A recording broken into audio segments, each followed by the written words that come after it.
dan berbuah lebat dalam Tuhan. Lalu yang kedua, setelah kita bertumbuh dalam Tuhan dan kita berakar dalam Tuhan, pasti kita tidak akan gampang kecewa. Dan hari ini bagi Bapak Ibu Saudara dan saya ambil perikopnya bagi kita, iman yang tak tergoyahkan. Iman yang tak tergoyahkan. Dikatakan kebenaran firman Allah di situ, iman yang mengalahkan dunia. Dunia itu Bapak Ibu Saudara bukan menang atas rumah tangga, bukan menang atas anak-anak, bukan menang atas pekerjaan, tetapi firman Tuhan berkata atas dunia, berarti keseluruhan yang terjadi ini, bahwa dengan iman saya, dengan iman ibu bapak saudara, Bapak Ibu Saudara dapat mengalahkan yang namanya dunia ini. Bayangkan loh, tidak hanya menang dalam satu persoalan saja, tetapi kita bisa menang dalam segala sesuatu. Tuhan berkata iman yang mengalahkan dunia. Maka saya ambil perikopnya bagi kita, iman yang tak tergoncangkan, yang tak tergoyahkan. Kenapa saya katakan demikian? Siapa yang memiliki iman yang tak tergoyahkan? Itu dalam Alkitab dikatakan Bapak Ibu Saudara adalah setiap, di ayat yang pertama, setiap orang yang percaya. Berarti siapa yang memilikinya? Iman yang tak tergoyahkan atau iman yang tak tergoncangkan itu bukan orang yang kaya, bukan orang yang berpangkat, bukan orang yang sangat berpengaruh, bukan orang yang berkedudukan tinggi, bukan orang yang ganteng atau orang yang cantik. Simpel saja Tuhan berkata adalah setiap orang yang percaya. Simpel saja Tuhan katakan. Siapa itu orang yang percaya? Menurut Alkitab adalah orang yang mengasihi Dia sungguh-sungguh. Amin, Bapak Saudara. Kalau kita mau memiliki iman yang mengalahkan dunia atau iman yang tak tergoyahkan, maka Bapak Ibu Saudara harus menjadi orang yang percaya. Orang yang percaya itu bukan hanya percaya saja, tetapi orang yang mengasihi Tuhan dengan sungguh-sungguh. Karena kenapa Bapak Ibu Saudara terkasih dalam nama Yesus Kristus? Karena Yesus telah lebih dahulu mengasihi Bapak Ibu Saudara dan saya. Amin. Yesus telah lebih dahulu mengasihi Bapak Ibu Saudara dan saya. Kalau Yesus tidak mengasihi Bapak Ibu Saudara dan saya, maka saya pastikan kita pun tidak akan mengasihi Tuhan. Kalau Yesus tidak lebih dahulu mengasihi Bapak Ibu Saudara dan saya, maka kita tidak akan mengasihi Tuhan. Lewat pengorbanannya, Dia membuat segala sesuatu dalam kehidupan kita menjadi kita orang-orang yang berharga. Artinya orang-orang yang sudah dimerdekakan atau yang namanya memperoleh yang namanya kemenangan. Lewat apa Bapak Ibu Saudara? Lewat pengorbanan Tuhan, lewat cinta Tuhan, lewat kasih sayang Tuhan. Dia buktikan ketika Dia mati di kayu salib. Dia buktikan cintanya kepada kita, dan kita seharusnya membuktikan cinta kita kepada Tuhan. Tuhan telah buktikan cintanya kepada kita, kita harus membuktikan cinta kita kepada Tuhan. Karena kenapa Bapak Ibu Saudara terkasih dalam nama Yesus Kristus? Karena Tuhan sudah memerdekakan kita. Baca dalam 1 Korintus 15 ayat 57 kaum pria, lalu kaum wanita baca di Roma 8 ayat 37. Apa dikatakan di sana?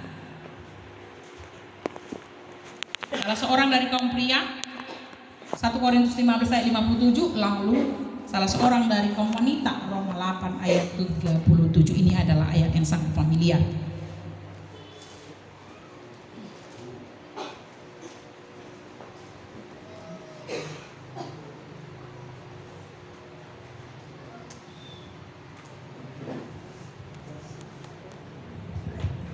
Sudah dapat? Ini firman Tuhan. Ya. Tetapi syukur kepada Allah yang telah memberikan kepada kita kemenangan Amin. oleh Yesus Kristus Tuhan kita. Amin. Tetapi syukur kepada Allah yang telah memberikan kemenangan. Yesus memberikan kemenangan kepada kita karena Dia mengasihi kita. Lanjut. Tetapi dalam semuanya itu kita lebih daripada orang-orang yang menang oleh Dia yang telah mengasihi kita. Amin. Perhatikan Alkitab, kita bersyukur bersyukur karena Tuhan telah memberi kemenangan. Lalu kita dikatakan, Tuhan ditekankan lagi di dalam Roma 8 ayat 37, kita lebih daripada pemenang. Sudah menang nih, kita lebih daripada pemenang. Ibarat kata pemain apa namanya itu ya, bulu tangkis itu, siapa namanya itu, yang menang membawa medali emas itu, si Grecia sama si Apriani ya. Ya Bu ya. Grecia sama Apriani, pemenang bulu tangkis dalam ganda ya, ganda putri. Mereka menang membawa piala yaitu emas. Siapa yang menang Bapak Ibu Saudara? Grecia dan Apriani yang menang. Tetapi lebih dari pemenang itu adalah bangsa Indonesia. Paham ya kira-kira Ibu? Yang menang itu dalam pertandingan yaitu Grecia dan Apriani. Tetapi yang merasakan kemenangan itu 2 kali lipat bukan mereka, tetapi bangsa Indo. Nih sampai Pak Jokowi video call kan, selamat ya, sukses, terima kasih dia bilang atas kemenangannya, membawa harum bangsa Indonesia. Dia yang menang, tetapi bangsa Indonesia ini 2 kali lebih mengalami yang namanya kemenangan. Kalau kita perhatikan, yang berjeri lelah, yang berkorban itu adalah ganda putri. Kita nggak tahu seberapa dalam pengorbanannya, seberapa dalam kesetiaannya, seberapa dalam ketaatannya, seberapa dalam kedisiplinannya di dalam dia meraih yang namanya kata menang. Menang itu tidak gampang diperoleh. Perlu yang namanya latihan, perlu yang namanya ketundukan, perlu yang namanya kerendahan hati, perlu yang namanya disiplin sehingga mereka memperoleh yang namanya kemenangan. Dan kemenangan yang diperoleh oleh mereka hanya berkata kami menang, kan gitu kan? Kami menang, kami menang. Tetapi yang merasakan kemenangan itu adalah bangsa Indonesia 2 kali lebih menang. Itu maksud saya dalam pengertian secara umum. Lalu Bapak Ibu Saudara, bertalian dengan kehidupan kita orang percaya, siapa yang menang Bapak Ibu Saudara ketika Yesus disalib? Yesus yang menang. Kita harus paham di situ dulu. Kan saya katakan tadi, ganda putri ini siapa yang menang? Mereka berlatih, mereka berjuang, mereka bekerja keras. Siapa yang menang? Mereka. Tetapi 2 kali lebih daripada pemenang itu adalah bangsa Indonesia. Rakyat Indonesia merasakan yang namanya kemenangan lebih daripada mereka. Lalu kalau Yesus yang berkorban bagi Bapak Ibu Saudara, sekarang siapa yang menang? Supaya kita nggak gagal fokus, artinya nggak gagal paham. Yesus yang menang.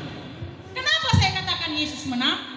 Karena dia telah di kayu salib berkorban bagi Bapak Ibu Saudara dan saya, dicaci, dimaki, diludahi, didera, disiksa, bahkan disalibkan di paku Bapak Ibu Saudara terkasih. Kalau dia berontak, dia tidak akan menjadi pemenang. Menjadi menang. Tetapi karena dia rela mengorbankan dirinya untuk saya, untuk ibu bapak saudara, maka Yesus menang. Paham sih dia Bapak Saudara? Lalu siapa yang menikmati kemenangan Yesus? Kita. Maka dikatakan kita lebih daripada pemenang. Ini yang harus kita paham. Tadi dikatakan kebenaran firman Allah dalam 1 Korintus, kita bersyukur karena kemenangan di dalam Kristus. Lalu di dalam Roma berkata 8 ayat 37, maka kita, saya dan ibu bapak saudara lebih daripada pemenang. Perhatikan Alkitab supaya kita, saya ulang-ulang kebenaran firman Allah. Yesus yang menang atas maut, atas dosa kita, tetapi yang lebih daripada pemenang itu adalah saya. Yang lebih dari pemenang itu adalah ibu bapak saudara. Siapa yang merasakan kemenangan? Kita. 2 kali lebih daripada memang atas dosa kita, mengalahkan maut, menggantikan Bapak Ibu Saudara dan saya. Tetapi Bapak Ibu Saudara, kita lebih daripada pemenang. Supaya Bapak Ibu Saudara dan saya tahu kenapa Yesus menang atas dosa kita, karena Dia mengasihi kita. Karena Dia sangat mengasihi Bapak Ibu Saudara dan saya. Sekarang timbul pertanyaan, Yesus mengasihi Bapak Ibu Saudara dan saya. Kalau Bapak Ibu Saudara paham kebenaran firman Tuhan, maka kita sadar bahwa Yesus sudah mengasihi saya, dan saya harus sadar kembali bahwa aku mengasihi Tuhan dengan sungguh-sungguh. Karena kenapa? 2 kali kita lebih daripada pemenang. Ini saya contohkan. Kalau orang yang sadar ya, kalau seseorang sudah berkorban kepada kita, misalnya kepada saya pribadi, ada seseorang yang berkorban kepada saya mati-matian, Bapak Ibu Saudara, belum rela mati untuk saya ya, tapi mati-matian berkorban kepada saya. Kira-kira menurut Bapak Ibu Saudara, ketika dia memerlukan segala sesuatu, apakah saya akan lepas tangan? Pasti tidak. Nah, bujuan iba. Tuduh ya pe, lau. Mau kemana pun dia pergi, artinya mau kemana, ada acara apapun yang terjadi dalam rumahnya, mau acara pesta, mau apapun, aku tetap ada karena sudah banyak pengorbanannya yang sudah diberikan kepadaku, maka aku harus membalasnya. Kan kira-kira demikian kan Bapak Ibu Saudara? Itu orang yang sadar. Tetapi kalau orang yang tidak sadar, sudah banyak pun kita berkorban, dia anggap itu ya sudah waktunya engkau berkorban. Mintalah dari Tuhan, memang benar. Tetapi pada umumnya orang, ketika seseorang berkorban kepada kita, mau materi, mau tenaga, mau pikiran, pasti kita akan berusaha membalas kebaikannya. Pasti kita akan berusaha untuk tidak menyakitinya. Pasti kita akan berusaha untuk berjuang, melakukan sedaya mampu kita untuk membalas segala kebaikannya. Itu orang yang sadar. Demikian halnya kita dalam Tuhan. Kalau kita benar sungguh mengasihi Tuhan, kita harus sadar. Kenapa saya katakan sadar? Kalau kita orang yang sungguh di hadapan Tuhan dan kita sadar, maka kita akan menuangkan, mengekspresikan bentuk kasih kita kepada Tuhan. Karena 2 kali kita lebih daripada menang.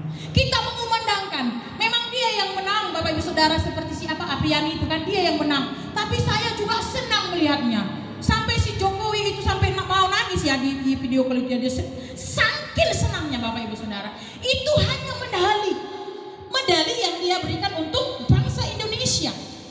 Yesus bukan medali lagi, darah, tubuhnya, hidupnya kepada kita. Tapi ekspresi kita luar biasa saja. Maksudnya biasa-biasa, bukan luar biasa sadarnya, luar biasa biasa-biasanya itu.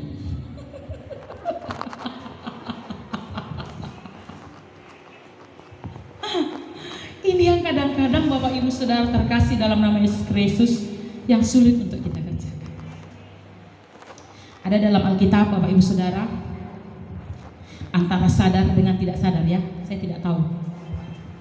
Tapi orang yang gampang sekali mengumbar Bapak Ibu Saudara, kan gitu kan? Tuhan tanya kan, benarkah engkau mengasihiku? Tuh atau iman, aku mengasihimu. Betul aku mengasihimu, kan gitu. Siapa itu Bapak Saudara? Simon Petrus.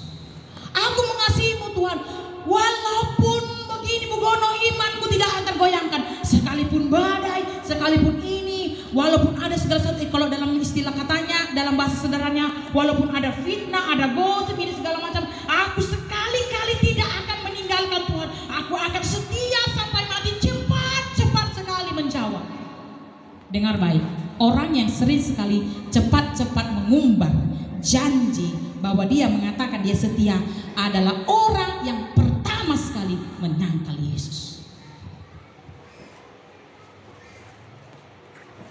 Beberapa waktu saya katakan kalau sakitkan, Tuhan janji aku Tuhan setia. ada persoalan. Oh Tuhan Yesus janji. Ada banyak orang saya tahu berjanji, tapi dia yang pertama sekali menyangkal. Kejam kali tante, bukan kebenaran firman Tuhan. Petrus kan begitu. Aku mengasihimu Tuhan, sungguh aku mengasihimu. Petrus masih begitu kata Tuhan. Baca Alkitab Bapak Saudara dalam Markus. Petrus lalu gitu Tuhan. Enggak Tuhan, sekalipun dunia ini tergoncang, imanku tidak akan tergoyahkan. Tengoklah Tuhan, aku akan ada bersamamu. Aku mengasihimu.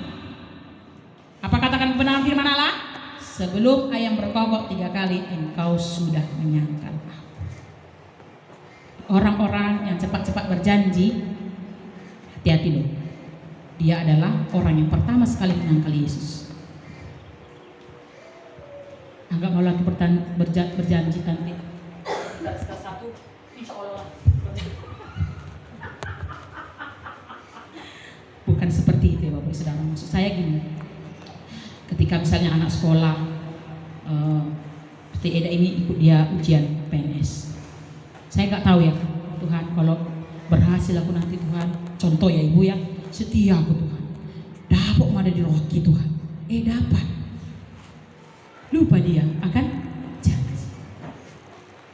Kan begitu toh? Kadang-kadang kita bernazar kepada Tuhan, kita lupa melupakannya. Maka orang yang cepat-cepat sekali berjanji Bapak Ibu Saudara, firman Tuhan yang berkata, bukan saya ya, kejam kali tante ini, firman Tuhan pastikan dia adalah orang pertama sekali yang menyangkal. Simon Petrus berbeda dengan Yohanes. Siapa Yohanes? Bapak Ibu Saudara terkasih, siapa Yohanes? Dia adalah murid, salah satu murid yang sangat dikasihi Tuhan, karena dia ada selalu bersama dengan Kristus. Saya baca itu sejarahnya Bapak Ibu Saudara. Dia itu sampai dipanggang, digoreng di minyak yang banyak seperti dibak itu Bapak Ibu Saudara. Tetapi dia tidak menyangkal Yesus, dia mengasihi Tuhan. Sampai dia diasingkan ke Pulau Patmos, kalau nggak salah saya baca semalam Bapak Ibu Saudara, dia tetap mengasihi Tuhan. Dia tetap melayani Tuhan. Dia buktikan kasihnya kepada itu orang yang sadar. Di tengah-tengah tantangan hidup, di tengah-tengah badai, Yohanes tidak pernah sekalipun menyangkal Yesus. Dia mengasihi Yesus. Tetapi Petrus berbeda. Ketika bersama dengan Yesus, janji aku Tuhan, aku setia. Imanku tidak tergoyah. Tengoklah ikon, berekon Tuhan.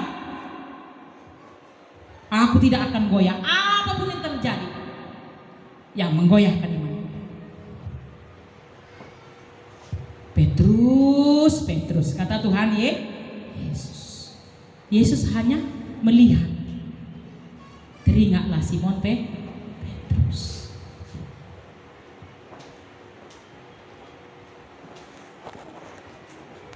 Kalau kita mengasihi Tuhan, Bapak Ibu Saudara terkasih, dalam nama Yesus Kristus, buktikan. Amin Bapak Ibu Saudara. Buktikan dengan kesungguhanmu di dalam Tuhan. Buktikan dengan apa yang ada bagimu yang bisa engkau kerjakan di dalam Kristus. Bapak Ibu Saudara, sampai hari ini saya kuat bukan karena kuat saya pribadi, bukan karena akal pikiran saya, tetapi sampai hari ini saya tetap kuat dan ibu bapak tetap kuat karena ada Roh Kudus yang menguatkan kita. Saya kuat hari ini bukan karena kuat gagah saya pribadi, karena hebat saya bisa berdiri hari ini, tetapi saya sadar saya kuat hari ini karena Tuhan mengasihi saya. Demikian halnya Bapak Ibu Saudara.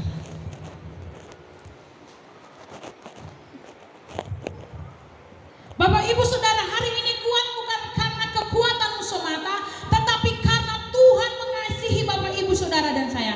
Apa yang Tuhan berikan kepada Bapak Ibu Saudara dan saya hari ini, sehingga aku kuat, saya kuat, ibu bapak kuat, damai sejahtera yang Tuhan berikan kepada Bapak Ibu Saudara. Damai sejahtera itu Bapak Ibu Saudara tidak bisa kita beli dengan uang. Tidak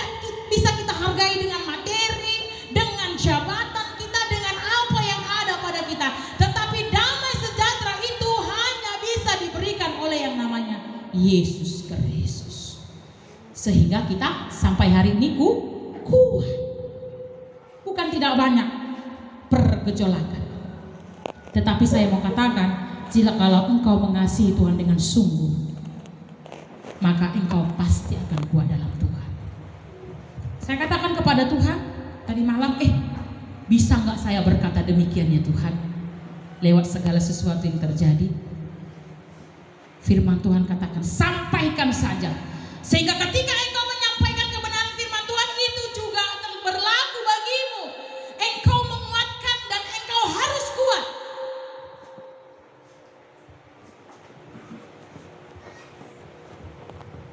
Bagaimana kita tetap kuat dalam Tuhan? Ketika kita mengalami perjumpaan dengan Tuhan. Amin, Bapak Ibu Saudara. Ketika kita mengalami perjumpaan dengan Tuhan. Yang pertama, bagaimana supaya kita tidak tergoncangkan di dalam Kristus? Baca dalam Alkitab, dalam 1 Yohanes 5 tadi, ayat yang pertama, apa dikatakan di sana? Setiap orang yang percaya bahwa Yesus adalah Kristus, lahir dari Allah, dan setiap orang yang mengasihi Dia yang melahirkan, mengasihi juga Dia yang lahir daripadanya. Amin. Apa dikatakan di situ? Bagaimana supaya kita tidak tergoncangkan? Kita harus menjadi orang yang percaya. Orang yang percaya itu identik kepada yang namanya iman. Kita percaya kepada Kristus karena kita memiliki yang namanya iman. Bagaimana supaya kita tidak tergoncangkan, kata Tuhan? Percayalah kepada Tuhan dan milikilah iman. Apa itu iman, Bapak Ibu Saudara? Dalam Ibrani 11 ayat pertama, iman adalah dasar, kata kebenaran firman Tuhan. Dalam Ibrani 11 ayat pertama, iman adalah dasar dari segala sesuatu dan bukti. Coba baca. Iman adalah segala sesuatu yang kita harapkan, Ya. dan bukti dari segala sesuatu yang kita lihat. Amin. Iman adalah dasar dari segala sesuatu yang kita harap dan bukti dari segala sesuatu yang tidak kita lihat. Tetapi saya mau katakan kepada Bapak, Ibu, Saudara dan saya, bukan pada pasal yang ke-11 ayat yang pertama itu, tetapi pada ayat yang ke-6. Salah seorang boleh baca, apa dikatakan di sana? Tetapi tanpa iman tidak Ya. mungkin orang berkenan kepada Allah. Ya. Sebab barang siapa berpaling kepada Allah, Ya. ia harus percaya bahwa Allah ada dan Ya. bahwa Allah memberi upah kepada orang yang sungguh-sungguh mencari Dia. Amin. Apa dikatakan di situ? Tetapi tanpa iman, apa dikatakan? Tidak mungkin orang berkenan kepada Allah. Dengar baik. Tetapi tanpa iman, tidak mungkin orang berkenan kepada Allah. Jadi anak-anak Tuhan, jemaat yang kasih Tuhan, kita harus orang percaya memiliki yang namanya iman. Karena selama di bumi inilah kita memiliki yang namanya iman. Setelah kita bersama-sama dengan Bapa, iman itu tidak perlu lagi. Karena kita sudah memuji-muji Tuhan, karena kita sudah bersama-sama dengan Bapa. Jadi selama di muka bumi inilah kita perlu yang namanya iman. Kalau kita tidak ada iman, maka hidup kita tidak berkenan di hadapan Allah. Kalau kita tidak memiliki iman, katanya kita tidak berkenan di hadapan Tuhan. Jadi Bapak Ibu Saudara terkasih, milikilah iman yang teguh, milikilah iman yang kuat. Ada dua hal dikatakan di situ. Apa dikatakan? Yang pertama, percaya bahwa Allah ada. Ia memberi upah yang luar biasa kepada orang yang sungguh-sungguh. Kalau kita memiliki iman, perhatikan Bapak Ibu Saudara, kalau kita memiliki iman, berarti kita kan beriman ini. Beriman itu identik kepada orang percaya. Kalau kita memiliki iman, berarti kita percaya bahwa Allah itu ada. Amin. Nah, setelah kita percaya bahwa Allah itu ada, maka kata Tuhan apa? Dia memberikan upah. Yang pertama, kita harus percaya bahwa Allah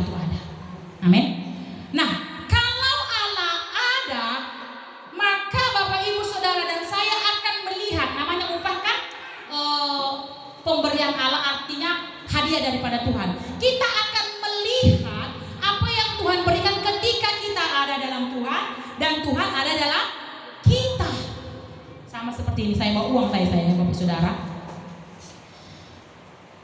Contoh, kalau kita mau katakan ini uang 10.000 dan ini memang ada dan berlaku, maka dia akan bernilai dan memberi upah, artinya memberi hasil kita bisa pakai. Ini uang 10.000, ya Bapak Ibu Saudara, pasti kita tahu. Nah kalau uang 10.000 tadi yang pertama itu Allah itu ada, yang kedua memberi upah. Dua bagian di dalam hidup kita yang tidak akan terpisahkan di dalam Tuhan. Jadi kalau uang 10.000 ini Bapak Ibu Saudara, ini uang 10.000. Amin Bapak Saudara, yakin kan uang 10.000 ini kan? Kalau saya kasih sama Bapak Saudara, boy ira-ira jalong muna dong Bapak Ibu Saudara. Iya pasti, karena Ibu Bapak tahu ini duit. Pastilah laku dan memberikan sesuatu kepada saya. Lalu Bapak Ibu Saudara, kalau ini misal ini kan uang 10.000, kita tahu 10.000. Dia kalau uang 10.000 itu timbal baliknya gambar seperti ini toh. Lalu di sebelahnya ada gambar apalah ini, gambar juga seperti ini. Kita tahu ini adalah uang 10.000. Lalu kalau dia kita katakan ini uang 10.000, ini 10.000. Di sebelahnya ini hanya kertas putih. Kira-kira laku nggak ini? Berarti tidak dua bagian yang saling terikat, maksud saya begitu. Jadi kalau ini uang 10.000, dikatakan 10.000, pasti kita perhatikan. Perhatikan kalau kita uang limpul atau 100. Kalau orang-orang yang celing dia gini.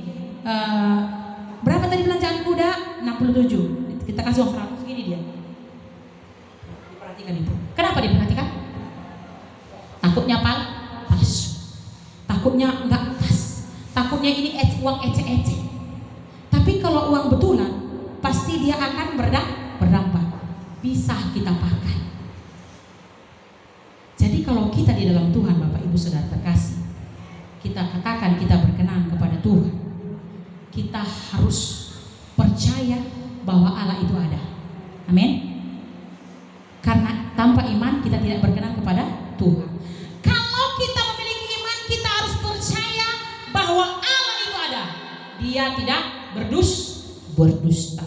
Dia akan tepati janjinya. Setelah kita percaya bahwa Allah itu ada, maka kata firman Allah, Dia akan memberi yang namanya upah kepada Bapak Ibu Saudara dan saya. Jadi Bapak Ibu Saudara terkasih, dalam nama Yesus Kristus, timbul pertanyaan.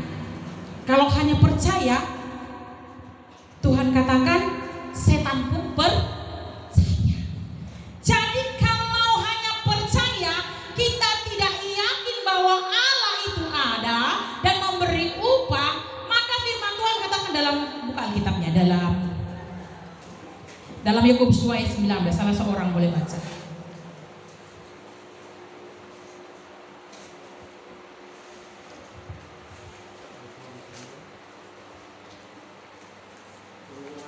Ya. Kita percaya bahwa hanya ada satu Allah saja, itu baik, tetapi setan-setan pun juga percaya akan hal itu dan mereka gemetar. Percaya kepada Allah itu baik, tetapi setan pun percaya bahwa Allah itu ada. Dengar baik, setan pun percaya bahwa Allah itu ada. Jadi bukan hanya percaya saja dituntut kepada orang percaya atau orang-orang mengasihi Tuhan. Kita meyakini Yesus ada dan kita meyakini juga bahwa Tuhan Yesus memberikan upah kepada kita. Itu yang Tuhan mau. Percayakah engkau bahwa Yesus ada bersama-sama denganmu, Bapak Ibu Saudara? Percayakah Bapak Ibu Saudara bahwa Yesus ada dalam hatimu? Sikit. Percayakah bahwa engkau, Bapak Ibu Saudara, bahwa Yesus ada dalam hidupmu? Percaya. Kalau engkau percaya Yesus ada dalam hidupmu, pasti engkau akan menghormati Tuhan. Kalau engkau percaya bahwa Yesus ada hari ini kepada kita, pasti aku tidak akan main WA ketika aku mendengarkan suara Tuhan. Kalau Yesus ada dalam hatiku, pasti aku tidak akan bermain-main ketika suara Tuhan dikumandangkan. Kenapa? Karena aku percaya Yesus ada di sini. Yesus ada dalam hidupku. Aku harus menghormati Tuhan. sebagai tanda kasihku. Tadi kita percaya Yesus ada. Tapi kalau dalam ibadah pun kita ber-WA, gimana kita mau mengasihi Tuhan? Dalam ibadah pun kita bercerita, aktif ya kita kan, senyum-senyum, dipikir pengkhotbah, dipikir pemimpin pujian, Bapak Saudara, kita ini diurapi, kita ini penuh dengan Roh Kudus. HP make lima do HP. Ini dia itu katanya di gereja, aku lagi masak, lo mau Kak ngentes enggak Pak make? Saya pikir mau katanya, saya pikir nunduk lewat kebenaran firman Tuhan, ya yes. HP mamereng we. Dengar, setan pun percaya. Jadi kalau hanya percaya, saya tidak bangga. Alkitab berkata dalam Yakobus, setan pun percaya. Setan aja gemetar. Masa kita umat tebusan Tuhan gak gemetar? Heran deh saya. Iya kan? Setan aja pun percaya bahwa Yesus itu baik sampai mereka gemetar. Lalu kenapa anak-anak Tuhan tidak gemetar ketika disampaikan kebenaran firman Allah? Masih sanggup lihat WA, masih sanggup ber-Facebook, masih sanggup bercerita. Dengar, iblis pun gemetar. Kita ini percaya Yesus ada dalamku, Allah ada dalamku, aku di dalam. Kalau Yesus ada dalamku, aku di dalam Allah, maka aku akan menghargai hadirat Tuhan. Mari saya tekankan kepada Bapak Ibu Saudara, bawalah Alkitab. Bawa Alkitab. Bisa engkau tandai. Karena jangan kita jerumuskan kita kepada pekerjaan setan. Lebih mahalnya HP daripada Alkitab. Kalau nggak punya Alkitab, minta sama saya. Tapi udah jangan semua ya.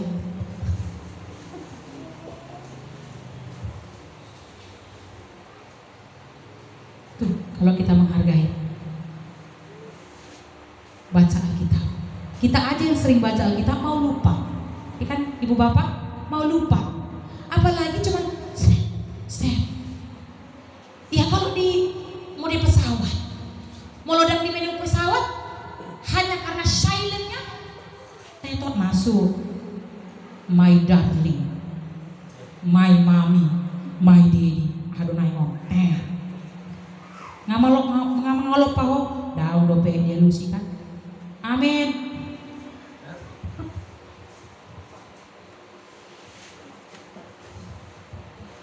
Saya mau kita memiliki iman dalam Tuhan. Karena tanpa iman kita tidak berkenan di hadapan Tuhan. Saya mau kita mengasihi Tuhan dengan sungguh-sungguh. Amin Bapak Saudara.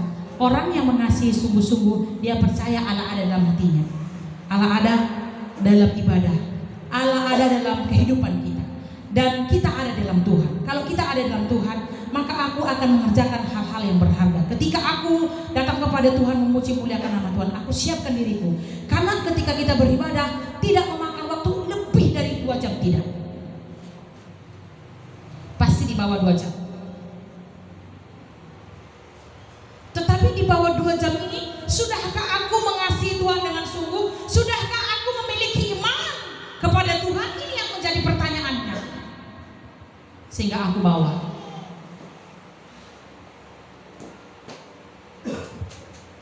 Saya kan suka buka gitu kan, buka handphone ketika jam-jam ibadah kan saya tahu. Kalau dia masih terlihat katanya kan jam 10 nomor WA kan gitu toh?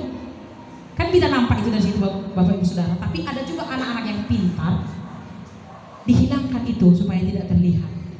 Tapi saya lihat di khotbah memeri WA 5 tahun, 4 tahun, pemuda-pemudi. Sedangkan kita fokus saja, setan seringkali meninabobokan kita. Apalagi setannya terpampang. Kalau iman kita nggak kuat, tapi iman kuat bawalah kita. Amin. Remang-remangkan, Tuhan akan pulihkan.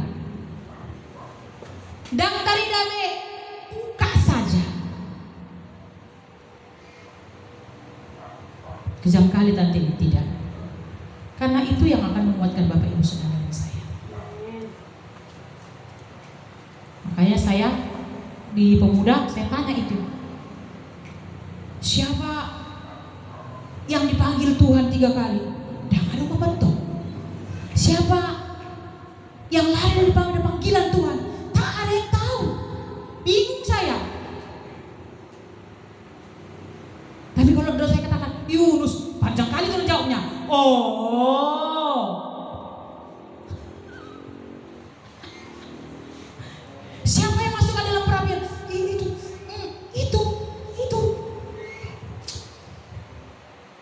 Anggo semua udah kayak gini, udah bilang ya, Mang. Itu, aduh, katanya siapa ya? Aduh, katanya. Entah ya. Ini karena aduh karena memang nggak tahu atau cuma ada dalam hatiku kadang-kadang kan ibu-ibu, bapak ibu saudara. Itu saja kebenarannya, itu saja. Itu pun tidak dipahami. Ini kan HP tadi. Karena ketika khususnya anak muda ya, simple tante, masukkan. Lebih malu lagi, bapak saudara sini nggak ada. Kalau di kota beberapa waktu lalu katanya gini, malu bawa Alkitab daripada HP. Katanya nggak gaul. Itu anak Tuhan, pelayan lah, nggak gaul katanya. Saya kalau sudah puji Tuhan belum pernah saya ketinggalan Alkitab. Rasanya malu aku kalau tidak bawa Alkitab. Walaupun sama, memang gak ada yang beda Bapak Ibu Saudara. Dari HP sama Alkitab Bapak Ibu Saudara itu sama semua. Mau bahasa Batak, bahasa Inggris, sama semua. Tapi rasanya kayak gak klop saya ya Bapak Ibu Saudara. Karena aku gak bisa coret. Gimana aku mau coret handphoneku? Alkitabku bisa aku coret, bisa aku tandai. Jadi satu ketika ada pelayan yang mendadak tinggal buka, aku tahu. Jadi kalau HP kita harus cari kan Matius 1 ayat 1 harus ditulis itu. Gak bisa kita stabilo. Kasihlah Tuhan dengan sungguh-sungguh, amin. Bapak saudara, saya harapkan kepada jemaat yang kasih Tuhan bawa Alkitab. Yang kedua, ayat yang kedua.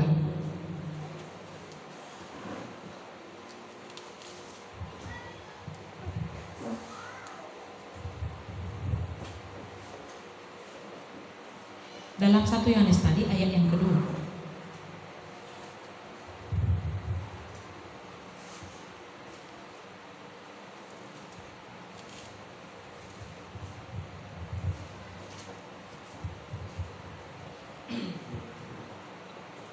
Begini firman Tuhan. Ya.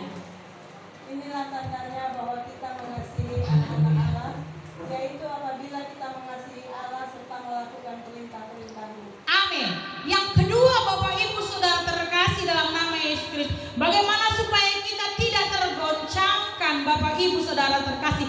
Tandanya kita harus mengasihi Tuhan dan melakukan setiap perintah-perintahnya. Apa itu perintah Tuhan? Kasihilah Tuhan Allahmu dengan segenap kekuatanmu, segenap hatimu, dan dengan segenap akal di pikiranmu. Kata kebenaran firman Allah yang kedua Bapak Ibu Saudara terkasih. Salah seorang boleh baca dalam 1 Korintus 13 ayat yang keempat, apa dikatakan di sana, supaya Bapak Ibu Saudara dan saya semakin diberkati oleh Tuhan. Dalam 1 Korintus 13 dikatakan,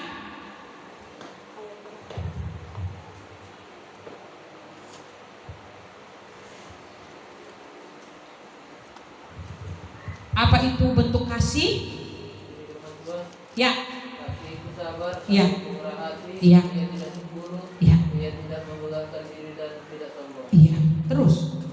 Ia tidak melakukan yang tidak sopan dan tidak mencari keuntungan diri sendiri. Iya. Ia tidak memarah dan tidak menyimpan kesalahan orang lain. Iya.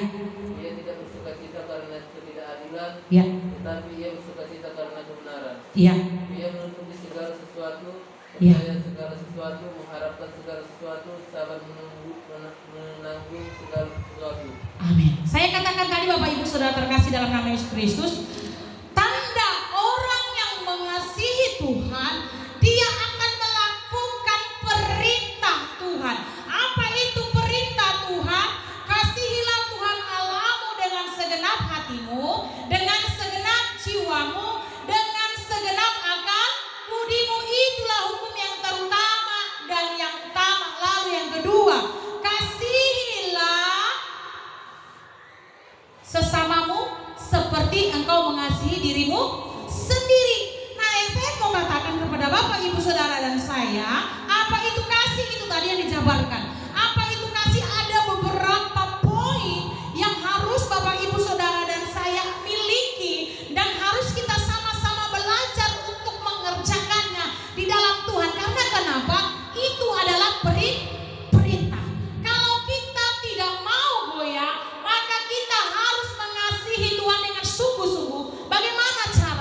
Tidak hanya kepada Tuhan, kepada sesama.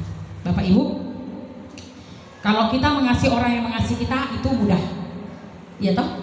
Tapi kalau kita mengasihi orang yang membenci kita, menghakimi kita, atau orang musuh kita, ini yang sulit. Tetapi Tuhan mau katakan kepada kita, kalau kita tidak mau goyah, maka engkau harus mengerjakannya dalam kasih. Nah, apa itu kasih? Bapak Ibu Saudara terkasih dalam nama Yesus Kristus, dikatakan di situ kasih itu sabar, kasih itu murah hati, ia tidak cemburu, ia tidak membelahkan diri dan tidak sombong, ia tidak melakukan yang tidak sopan dan tidak mencari keuntungan diri sendiri, ia tidak memarah, ia tidak menyimpan kesalahan orang lain, ia tidak bersuka cita karena ketidakadilan, tetapi ia bersuka cita karena kebenaran. Ia menutupi segala sesuatu, percaya segala sesuatu, mengharapkan segala sesuatu, sabar menanggung segala sesuatu. Ini yang harus kita kerjakan. Aku masih mau marah Tuhan, mampukan aku mengerjakannya. Itu perintah. Kalau aku mau tidak tergoyahkan, aku ini harus bisa menguasai diri. Apa dikatakan di situ lagi? Bapak Ibu Saudara? Hah? Baru dibaca? Banyak kan Bapak Ibu Saudara? Banyak sekali. Menutupi segala sesuatu. Bukan kita malah menggembor-gemborkan segala sesuatu, tetapi kata Tuhan menutupi. Artinya menutupi itu namanya merangkul. Apa namanya itu ya? Mencairkan suasana, kira-kira begitu toh Bapak Ibu Saudara. Ini yang diharapkan oleh Tuhan untuk Bapak Ibu Saudara dan saya kerjakan. Kalau kita tidak mau tergoncangkan, sulit tante mengerjakan, iya, tapi bersama dengan Tuhan pasti kita bisa. Kita ini berubah tidak semudah membalikkan telapak tangan, ya Bapak Ibu Saudara, dan tidak bim salah bim. Hidup ini penuh dengan proses. Bertumbuh pun ada proses, berakar pun ada proses, butuh waktu. Aku mau sungguh-sungguh kalau dia kulihat berubah, besok harus berubah dia. Nol besar.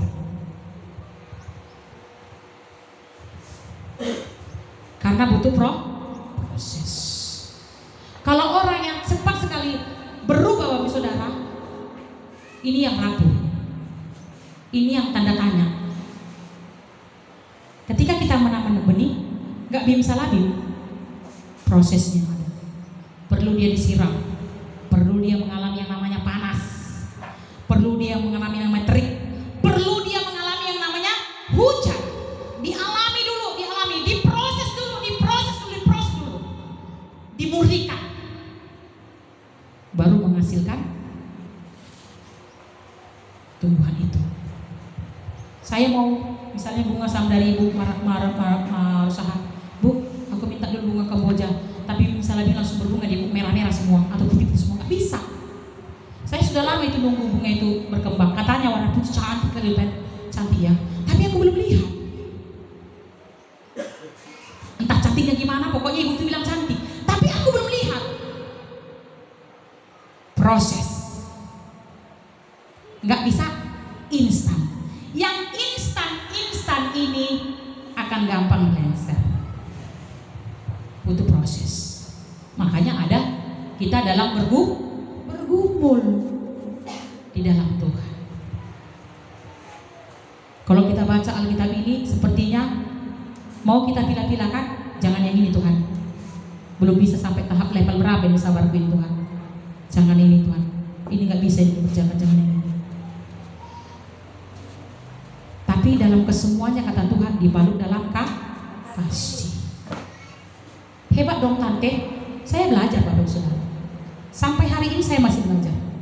Dan ibu bapak pun pasti saya percaya kita mau belajar. Saya belajar, ibu bapak belajar. Tidak ada yang sempurna, tetapi kita menuju kepada kesempurnaan sampai Tuhan panggil kita. Mari berjuang mengerjakan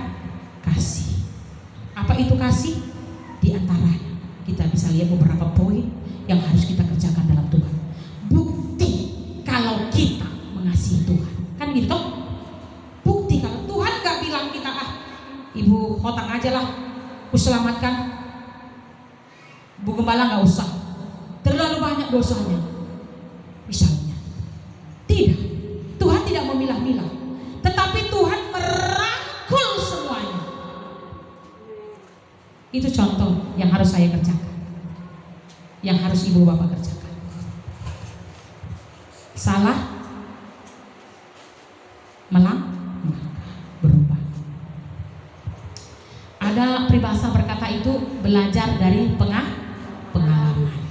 Tapi bapak ibu saudara terkasih, kalau kita belajar dari pengalaman, berarti kalau namanya kita sudah belajar dari pengalaman, berarti kita harus keluar daripada pengalaman kita sebelumnya. Namanya belajar daripada pengalaman, berarti saya harus keluar dari pengalamanku yang sebelumnya.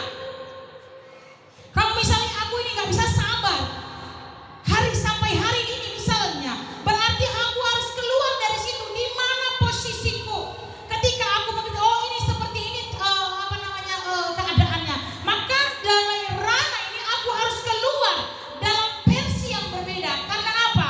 Pengalaman, belajar dari pengalaman. Jadi bukan pengalaman itu yang kita bawa-bawa, pengalaman yang salah, tetapi bagaimana aku namanya belajar itu berarti ada proses pembaharuan, pembenahan namanya belajar toh. Belajar dari, makanya ada bahasa belajar dari pengalaman. Kita kan sudah pengalaman, kan sudah tahu. Tapi kalau dikatakan belajar dari pengalaman, berarti ada tahap, ada proses, ada jenjang. Jadi pengalaman itu bukan tinggal pengalaman. Saya harus praktekkan, ibu bapak harus praktekkan itu. Saya mau kita jemaat GBC Meranti sama-sama mengerjakannya dalam Tuhan. Amin, Bapak Ibu Saudara, sehingga kita diikat dengan kasih Tuhan. Sekalipun kita dalam jumlah bilangan yang sedikit, Tuhan berkata jika kita dengan sungguh-sungguh, maka Tuhan pasti akan memberkati. Seperti janjinya, Dia akan memberi upah. Yang ketiga, pada ayat yang ketiga, yang terakhir. Sebab inilah kasih kepada Allah, yaitu bahwa kita menuruti perintah-perintahnya. Perintah-perintahnya itu tidak berat. Amin. Yang ketiga, kalau kita mau kita tidak tergoncangkan, yang ketiga yang harus kita kerjakan, kita harus tunduk. Amin, Bapak Saudara. Tunduk artinya nurut, patuh gitu kira-kira Bapak Saudara. Karena kenapa? Tuhan berkata perintah-perintahnya itu tidak berat. Kalau kita mau nurut pada perintah Tuhan, kalau Tuhan katakan ke kiri, jangan coba-coba kita pergi ke kanan, karena kita akan merasakan beratnya hidup ini, sakitnya hidup ini. Tetapi kalau Tuhan katakan ke kiri atau ke kanan, lanjutkan, teruskan, jangan kita mengerjakan. Tuhan berkata akan ringan. Jadilah penurut-penurut Allah dalam Tuhan. Amin, Bapak Saudara. Jadilah penurut-penurut Allah, bukan jadilah penurut-penurut gembala, bukan. Nggak ada ditulis di situ Bapak Saudara. Tetapi jadilah penurut Allah. Perintah-perintahnya itu tidak berat. Sebab inilah kasih kepada Allah. Kalau kita mengasihi Allah, yaitu bahwa kita menuruti perintah-perintahnya.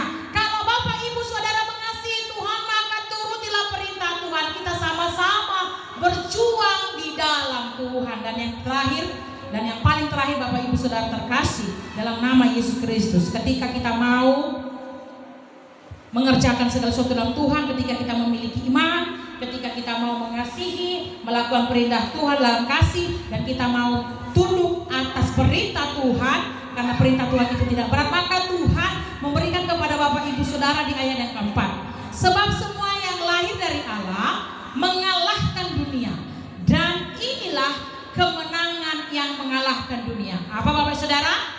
Iman kita.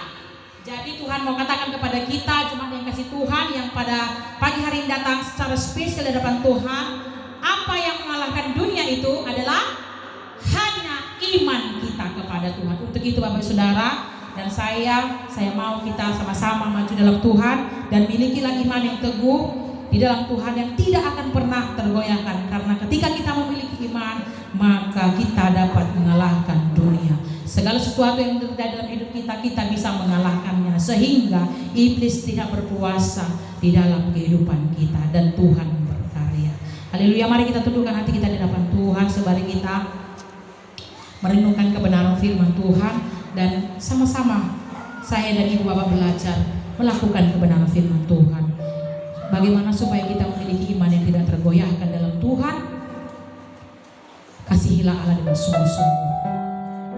Jikalau kita mengasihi Allah dengan sungguh-sungguh, maka Tuhan di dalam kita, kita di dalam Tuhan,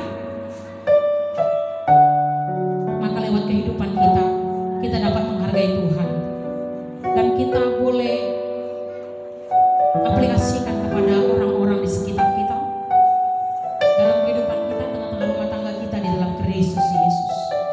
Untuk itu Bapak Ibu Saudara, mari tunduklah kepada Tuhan. Tunduklah kepada peraturan-peraturannya, perintah-perintahnya. Kata Tuhan, perintah itu tidak berat, tetapi ringan. Maka Tuhan akan memberikan kemenangan kepada Ibu Bapak Saudara lewat iman kita. Karena iman kita sajalah yang membuat kita berkenan di hadapan Tuhan. Tidak ada lain, hanya dengan iman kita berkenan di hadapan Tuhan. Saya percaya kita mau memiliki hidup yang berkenan